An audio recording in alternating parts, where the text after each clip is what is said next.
This is Pet Life Radio. Let's talk pets.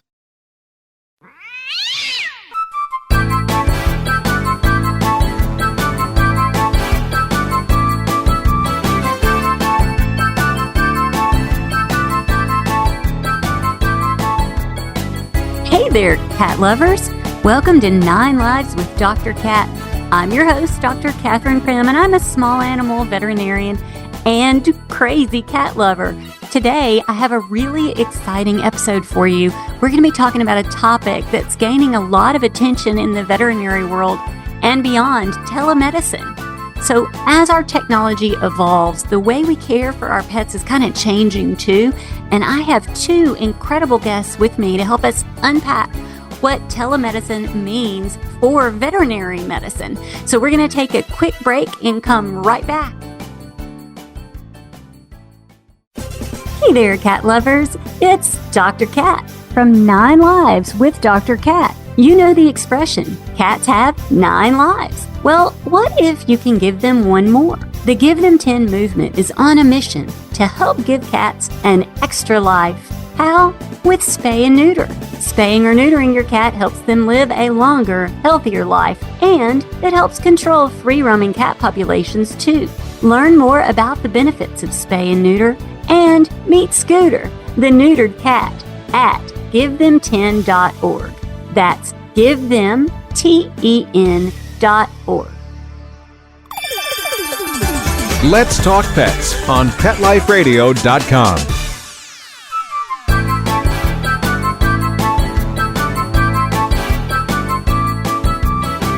Welcome back to 9 Lives with Dr. Cat on Pet Life Radio.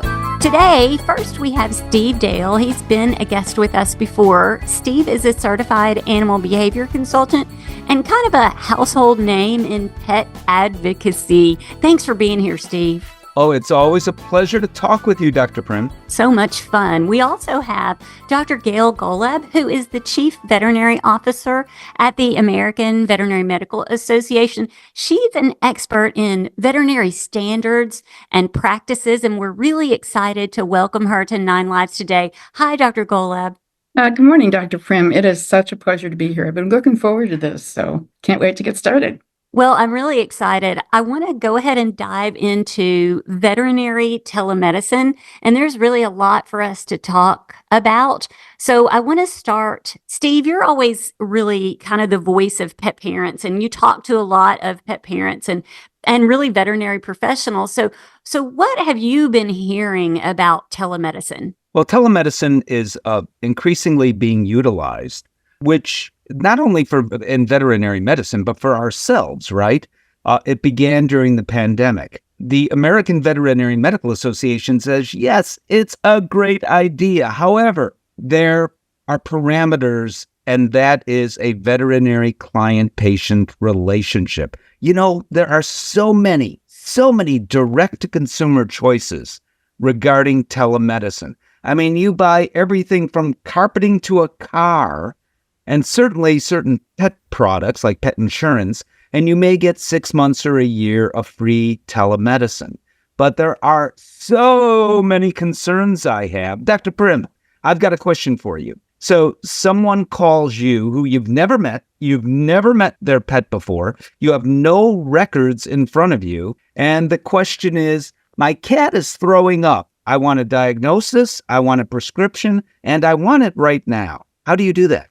Well, you know, it's funny that you mentioned that because that actually comes up in my practice almost on a daily basis. And I just try to explain, I really don't want to create a situation for your cat where I give you bad advice because I don't know you and I don't know your cat and I'm unable to examine it. So I think that's an important point, that there are limitations to telemedicine. Dr. Golab, I'll let you pick it up from here. Yes, you know, it's really interesting. Dr. Prim, you mentioned the importance of knowing the owner as well as knowing the pet. And that is really an astute comment, because when we have that in-person visit with a pet and its owner, we not only learn from the physical exam about the pet, right? So we're able to touch the pet, we can see the pet. Sometimes even, you know, with some diseases, odor can be very telling sign. And we also have the opportunity to use specialized instrumentation there as well, right? So we can use an otoscope to look in the ear. We can use a stethoscope to listen to the heart and lungs, etc. But the other thing that happens during the visit is we get to meet the owner. And so from that owner, we learn about what their expectations are for their pet. We learn what the relationship is with their pet. How easy is it for them to handle that pet? And so cats, for example, sometimes it can be a challenge to pill.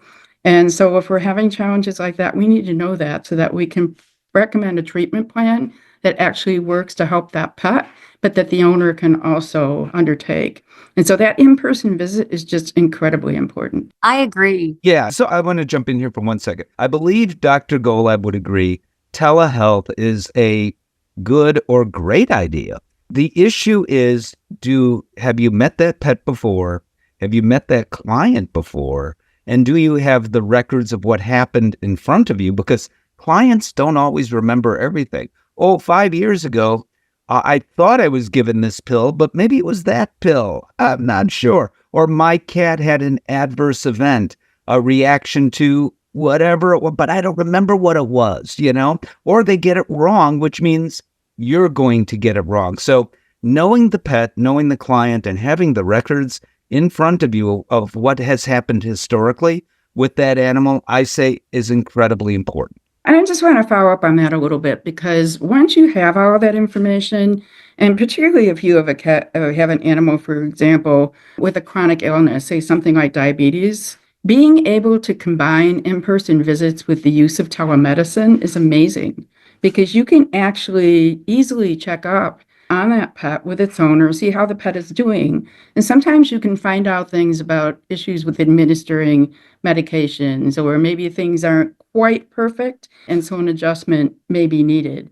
But being able to follow that pet through telemedicine and being able to intervene more quickly if something is going on is amazing. But that initial visit, making sure that you have visits at the appropriate times after that initial visit, is incredibly important to having telemedicine work well. So can we back up just a really quick minute, because I get a lot of questions in my practice. Steve mentioned the veterinarian client-patient relationship, and I get a lot of questions about why can I not just call you and have you prescribe something for this perceived illness that I have? My cat maybe has a urinary tract infection or whatever. Can we back up a little bit, Dr. Golab, and talk about what that really means? Sure. What that relationship is, it is something that is important, both in terms of how we interact with our patients and clients, but it's also important legally, right? So again, the key word is relationship. So that is familiarity between the veterinarian and the patient and the client. But the veterinarian client-patient relationship has legal pieces as well. And so the VCPR is defined at the state level, and it is also defined at the federal level. And most of the time, those definitions are the same. And a lot of those definitions will actually require that you see that patient in person as part of establishing that relationship. However, there are a few states where you can actually create the relationship electronically. And where that becomes a challenge is not only for the reasons that we already discussed, but it's also a challenge because at the federal level, veterinarians have to follow requirements as well. And at the federal level, when we're prescribing certain types of medications, the federal government requires that we establish that relationship in person. So, for example, if I was going to treat a dog and I needed to prescribe 2 medications, and one of those medications had a label that was specific for what it was that animal had, and I didn't change the dose and I didn't change how often the drug was administered, I could go ahead and do that even if my state allowed me to create a relationship electronically. If, however, I needed to change the dose of that medication, or because your pet needed something a little more frequently than what might be indicated on the label, as a veterinarian, I can do that. But according to federal law, the only way that I can do that is if I have met you and your pet in person first. And so veterinarians, when they are following the legal requirements for practicing veterinary medicine, have to follow those requirements both at the state level and at the federal level. And sometimes that can be confusing if those definitions are different. That is very confusing, and it actually comes up a lot in our practice. So Steve knows already, and Dr. Golab, you may know as well, that I am a fear-free certified professional. And I would like for Steve to kind of touch a little more on how telemedicine sort of plays a role in decreasing anxiety for pets. Would you go into that for us, Steve? Oh, yeah, I can say it in one word, cat. So despite all our efforts, there are many cats, and it doesn't need to be this way, Dr. Prim. You know that, I know that. However, it is this way still realistically for a lot of cats. So once they go in, once that initial veterinary visit that Dr. Golab has spoken about occurs, then there can be another question, whatever it might be. It can be behavior.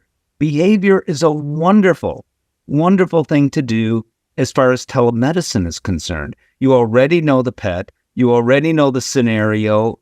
Maybe the cat has a history or not of, I don't know, thinking outside the litter box, scratching, and all the wrong places. And behavior takes some time, as you know. If you're going to do it right, you need an exam room for maybe an hour to sit and talk with that client about what's going on with that cat. Does it do any good, really, to have the cat in the practice necessarily? Once you've examined the cat and have ruled out a medical possibility for that behavior, what a great opportunity it is actually to do follow-up where you can actually see the home. And yes, I've scooped the litter box, but in back of the person, you see that litter box hasn't been scooped in at least a month, So there are many opportunities for telehealth that, if you have an older client, is 192 years old, maybe it is difficult to get to the veterinarian. I know you, Dr. Prim, where you happen to be, also have clients that are further out in rural places, and it's a longer drive to see the veterinarian. Those are just some examples of the advantage of telehealth, but still, I maintain, and I agree with Dr. Golab, that initial visit is essential. And I think, I just want to follow up on that just a little bit, Steve. Telehealth and telemedicine can be terrific, and we can do a lot with information that we receive when we get pictures, when we see video, when we have those Zoom type calls. But there still are limitations, right? And so sometimes what ends up happening is a cat owner may send us a picture of a sore on a cat's skin, but they send the picture of the sore. They don't send the picture of the entire animal. And so we don't see that in addition to what's going on the back end of that animal, we have similar sores on the front end of that animal, and or we may have ears that obviously have an issue. And so making sure that you have had that physical examination first, and that that pet and that owner is so incredibly important. And it's also really important that when you're doing telemedicine, that you have a conversation with the veterinarian to talk about what that setup needs to look like and what the limitations and abilities are of using audiovisual in the practice of medicine. So we're going to take a quick break and come right back. Pet Greens is proud to support 9 Lives with Dr. Cat on Pet Life Radio. Our small family farm produces live organic cat grass, catnip, and soft chew treats packed with green nutrition to help your pets truly thrive inside. We're partnering with pioneer cat behavior expert and best-selling author Pam Johnson-Bennett to help indoor cats live their best lives with indoor enrichment tips for their parents. Anyone who knows me knows I am a very strong proponent for cats being indoors. But when we bring cats indoors, where I feel it's safest, we have an obligation to make sure they have a fulfilling life, that they get enrichment. And part of that enrichment is encouraging health. And a big part of that health is cat grass. Cat grass helps with the prevention of hairballs. It can help keep your cat away from houseplants. It's also fun for your cat. It's a natural behavior that your cat wants to chew, and you know that you're providing it in a safe way.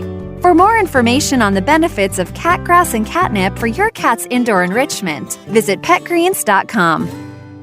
Need the perfect gift for the cat lover in your life? Check out ComfortDiva.com.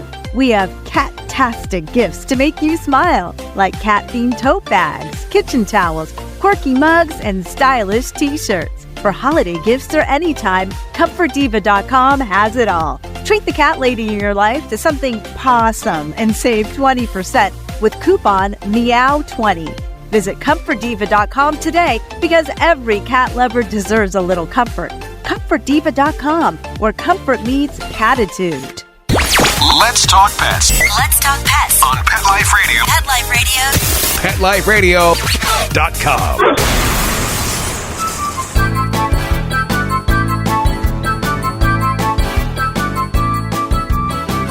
Welcome back to 9 Lives with Dr. Cat on Pet Life Radio.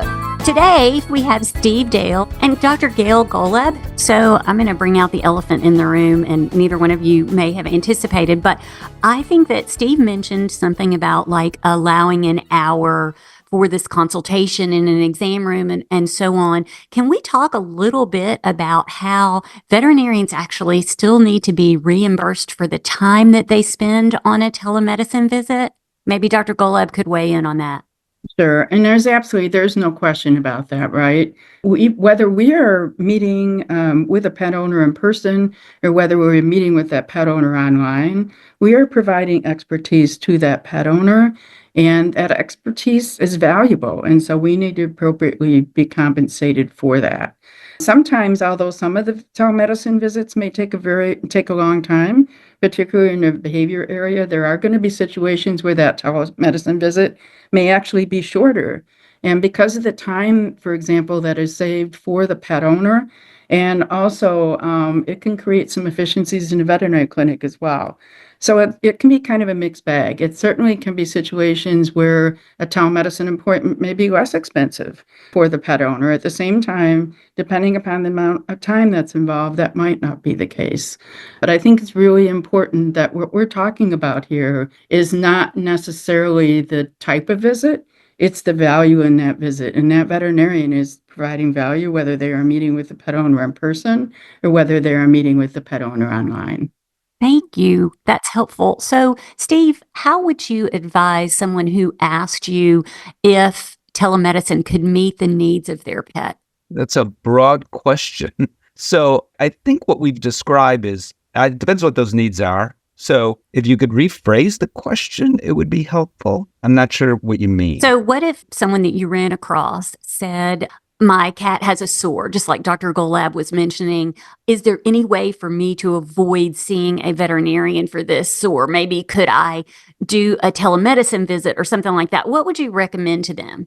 That's a great question because a lot of pet parents want to, for whatever reason, they feel cost. Maybe it is the inconvenience if they live further away, the difficulty of getting to that veterinarian if they are, as I mentioned, older, maybe they have some physical limitations, or they just don't want to spend the time at the veterinary clinic waiting and then seeing you in person when they can do it via telemedicine. And a lot of people, by the way, do prefer to communicate via telehealth. But there are limitations, as Dr. Golab articulately described, as to realistically what can be done. But there's a lot that can be done. And there are many usage. I mean, we mentioned behavior. I don't know that the post-surgical is another possibility, is for chronic illness, and you want to follow that pet over time. There are many more opportunities for telehealth that are appropriate. But there are some cases where, darn it, you just need to see that pet and you need to see that person. But there are many instances, and those many instances are great for the profession, freeing up exam room space, for example, giving an opportunity for some employees to even work remotely. I mean, there are many advantages for the profession. There are many more advantages for the pet parents, but it needs to be done the right way. Here's what happens if it's not. So let's say there's that sore that Dr. Golab and you mentioned, right? And they meaning the client, to a third-party provider. One of these other opportunistic, and frankly, in general, that's the right word, companies that do offer a veterinary professional. Here's a couple of things. That company or that veterinarian that you're speaking to via telehealth may be out of state and doesn't say it or clients don't know to ask that. If for some reason there needs to be legal recourse, out of state, you've got no legal recourse as a client. If there needs to be follow-up, what happened? Sometimes some of those companies do provide something in writing as exactly what they did, so your veterinarian knows about it. In many cases, that's not true. So when the client goes back to the veterinarian and says, I talked to this person online who said that I ought to do something or even prescribe the drug, and that's an issue too. They're being pushed, if you will, to prescribe. Now, Dr. Golab can describe even better than I about how that's not particularly legal, but it's being done. So they're prescribing these drugs, including antimicrobials, antibiotics. Let's throw something at it. Is that the best medicine? And as we are moving towards individualized medicine, this is the opposite of that. This is generalizing almost based on guesswork. And did you know, Dr. Prim, some of these third-party providers, some of them actually have a veterinary professional. You're talking to a professional, often a veterinarian, who might even be out of the country, and they don't offer that information, at least not voluntarily. So what happens if there needs to be recourse, and how well is that person following up or proficient at medicine in the United States? I agree. I was going to follow up just really quickly on that example that we used about the wound in the cat. And so a lot of those skin sores can look really, really similar, as you know, Dr. Prim. And there can be a variety of causes for those, right? Anything from a bacterial infection to a parasite issue, even to cancer, to a fungal infection. And there's often no way for you to know that just by looking at a picture of that particular wound. And so by having that in-person visit, you have the opportunity to figure out whether or not that is a fungal infection or a bacterial infection or something else. And you can do that relatively quickly, right? And so that in-person visit is a way to make sure that you get to the issue that you need to treat very quickly, that you're accurate in making that diagnosis, and that you're using the right medication. And one of the things that we've been concerned about, and this ties into our problem with some of the direct-to-consumer telemedicine companies that are focused on prescribing, is antimicrobial resistance.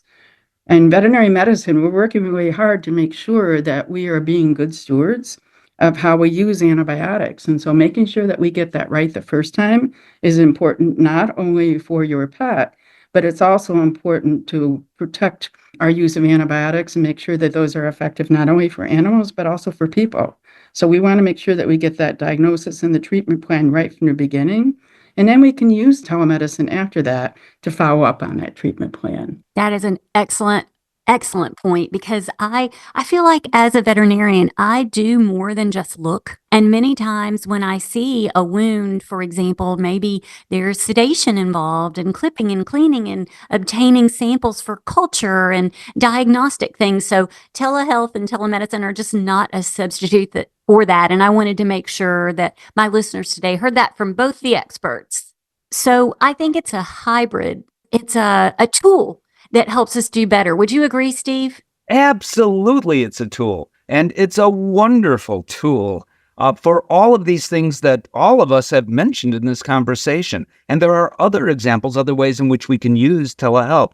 It's terrific. In fact, can I share a little secret with you, Dr. Prim? Of course you can. The American Veterinary Medical Association has been writing about, supporting telehealth even before the pandemic, as it turns out. So yes, telehealth is a great idea, but there are parameters in which is best to follow for the profession, but arguably more importantly, for the pets that are served and for the clients. Because if, for example, I go on one of these telehealth providers, these third-party direct-to-consumer providers, and I'm given whatever it is I'm told to do, but it doesn't work out, I'm going to end up in your office anyway, and it's going to cost me even more money, right?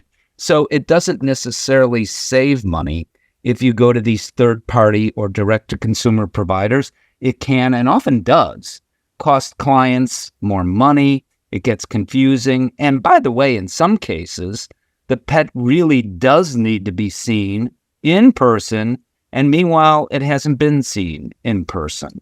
So there are all kinds of reasons in which that is not a good idea. Now, going to your veterinarian, doing telehealth that way under the supervision of your veterinary professional. And by the way, sometimes that can be a technician. And we have, National Technician Week, not too far from now. It's around the corner. So yes, absolutely, that can work wonderfully. So I think that this is kind of an exciting time for all of us in veterinary medicine because we're just using every tool that we have to take the best care of pets. Dr. Golab, is there any final thought that you would want to add for my listeners? Actually, Dr. Prim, I think that's a perfect lead in. This is really all about making sure that you and your pet are both served well by your veterinarian and that animal health is taken care of. And we want to make sure that we do it in the right way. So you're absolutely right. We want to use every possible technologic tool that is available to us, but using those in the right way and at the right time is what is the best approach to making sure that your pet stays healthy and that you continue to be comfortable with the services you're receiving from your veterinarian. And anybody that listens to my show a lot knows that I believe in a relationship with your own veterinarian that knows you and that knows your cat and can, just pick up on those extra clues that maybe you have trouble medicating or whatever. The relationship is very important to me, and that's kind of my soapbox. And so I think my closing thought would be telemedicine certainly has a place, but you need a relationship first. Would you agree, Steve? Oh, yeah. Yes, that's what we're saying. It has a great place. I think it can absolutely be terrific as an adjunct to whatever it is that I've seen you for as follow-up once you know me and once you know my cat. Well, that's perfect. So thank you both for being here today and sharing your expertise. And to my listeners, remember, your pet's well-being is the priority. Whether it's in person or it's virtually, you need to talk with your own veterinarian about the tools that are available. And thank you both for taking the time out to meet with me today and discuss this important technological advance, I think. So thanks for joining me. Thank you so much, Dr. Prim. Okay, so thank you to my amazing producer, Mark Winter, who makes the show happen. Thank you all my listeners for tuning in, and we'll see you next time on 9 Lives with Dr. Cat. Go out and have a perfect day. Let's Talk Pets, every week on demand, only on PetLifeRadio.com.